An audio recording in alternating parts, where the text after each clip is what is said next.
Hey guys, back with a new video. I have a practical printing project for you, and it has to do with me moving into my new house. And it's a very simple project, but it's an example of where 3D printing can help you out.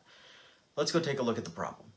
So I noticed on this basement door the other day that this sash up here doesn't look right. So I went up here and said, let's take a look at this and what's going on. I kept rehanging it here, and then when you'd open and slam the door, it would fall back off again. What's going on?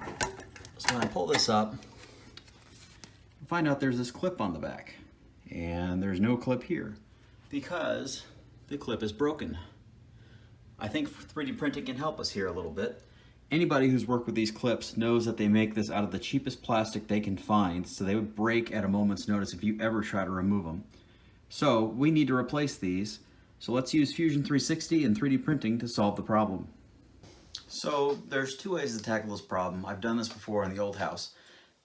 If you've got a simple bracket, if it was just nice square edges, this one's a little funky looking here.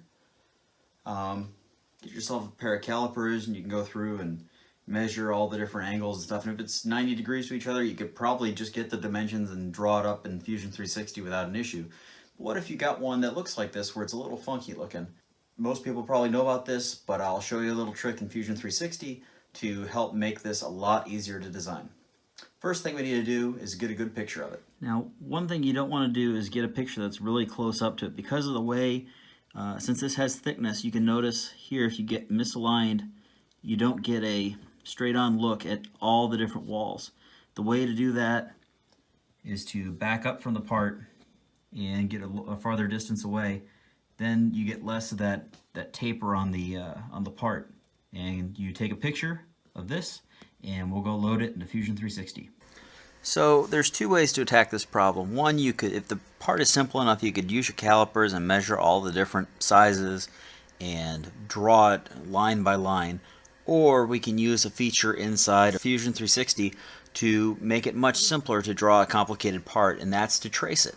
So in order to do that, we take that picture that we took of the clip earlier and we insert it into Fusion 360 by clicking on Insert, Attach Canvas, click on one of the faces for your face and hit Select Image, and that's this image here. And you can set the opacity and change the angle and whatnot. So pick that,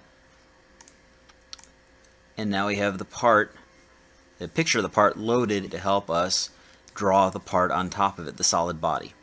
So the problem here is if you were to measure this, which we can prove by, if we sketch on here, I can draw a line, let's say a circle, from here out,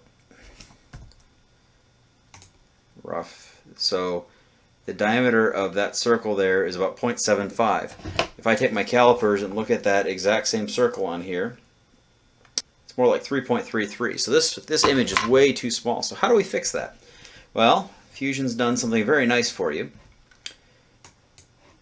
We'll just stop the sketch, and if you go under your canvas that's active, right click and hit Calibrate, you can pick a dimension that you know. So if I go into this part here and measure something easy like the width of this wall, if I measure that, it's 1.66 millimeters wide.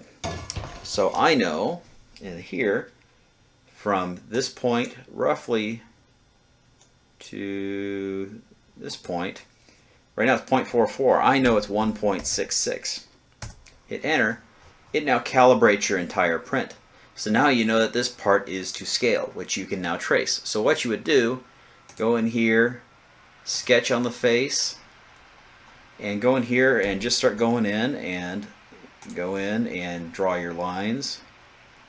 And you can go offset, and you know the wall is 1.66, so it's roughly there. You can go in, I like to do circle 3 points, and if you measured the diameter of the circle, you could go put in the actual diameter, something like that, and go in and extend. Doesn't look like that one's quite right, but that's okay. So you get the idea. You can go in here, circle 3 points, and pick this end and something like that, got a point here, point here, point here. This makes it a lot easier. You can go through and put it right down the middle, do offset, and do half of 1.66. So in here you can go 0.66 divided by 2, and do another offset the other way, and do 1.66 divided by 2, and there's your width. So now you can do extend. Back it up, we can trim it. Trim, there we go. Okay, so you got that. So now you got this offset, you can go in here, and you can do this to all the different sides. So this one's a little tricky. You do circle, 3 points, and you know, pick the middle, roughly. This part's flexible too, so remember it's not that bad. And then we know the wall thickness is 1.66 divided by 2, and 1.66 divided by 2. There you go. And you can go and trim it and all that fun stuff. But the point is, you go outline the sketch and go outline everything here and get it the way you want it. I've gone ahead and done that already. So originally I had this screenshot here of the part, and I went and did my sketch, and you can go change that canvas. So right click, edit canvas, and let's make the opacity down to like 29%. There you go. So now you can see my sketch that I made around this part. You can then take that sketch, and once you're done with that sketch, you can hit the extrude button and extrude it the width of the part. And luckily, the width of the part's easy to measure. So you can go in here and measure the width of the part you have, which is 5.6 millimeters. And when you do that, you get something that looks like that. And there's our part. You can right click on body, click save as STL, and move it into your favorite slicer to print. So now that we have that, let's print.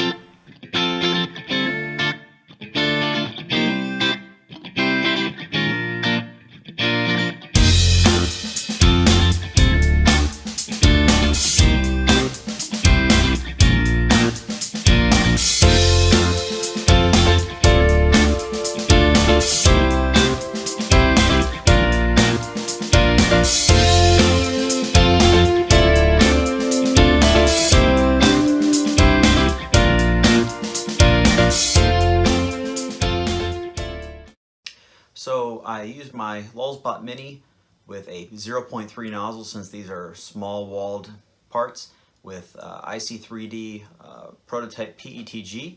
Currently Lulzbot green, you can use whatever color you want. I've got clear PETG, which I'll probably print them later in clear. It's just what I had available in the printer already. You can use whatever you want. I find more interesting the use of PETG or ABS. Nylon would probably be okay. The idea here is that PETGs, ABSs, nylons, they're quite flexible, and they're not brittle like PLAs, and where you flex it and they snap, especially with thin walls like this. So this is one time where a PETG, ABS, nylon would be a very good material to use. Also, because the parts are so small, if you don't have an enclosure for ABS or nylon, it should print pretty well without warping, splitting, anything like that. So let's go take these prints and put them on and see if it works. All right, so here we have the plate. Let's take our PETG clip. It snaps on just like that. Take our second PETG clip. Snaps on perfectly. Let's go apply it to the top of the door and see how it does. So we have our bracket. Let's go install this and see how it looks. Remove the old broken one. Get out of here.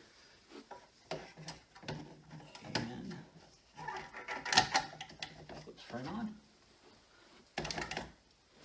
Good to go. 3D printing solves another problem in my house. So hopefully this helps motivate you to find different things to fix in your house with 3D printing, or the small little things that break. 3D printing can be very useful. So this is just one example. I know lots of blinds that have the really cheap plastic things. I'm probably gonna go back and replace all of them just because I'm tired of them breaking. So until next time, this is another practical use for 3D printing. We'll see you on the next go round.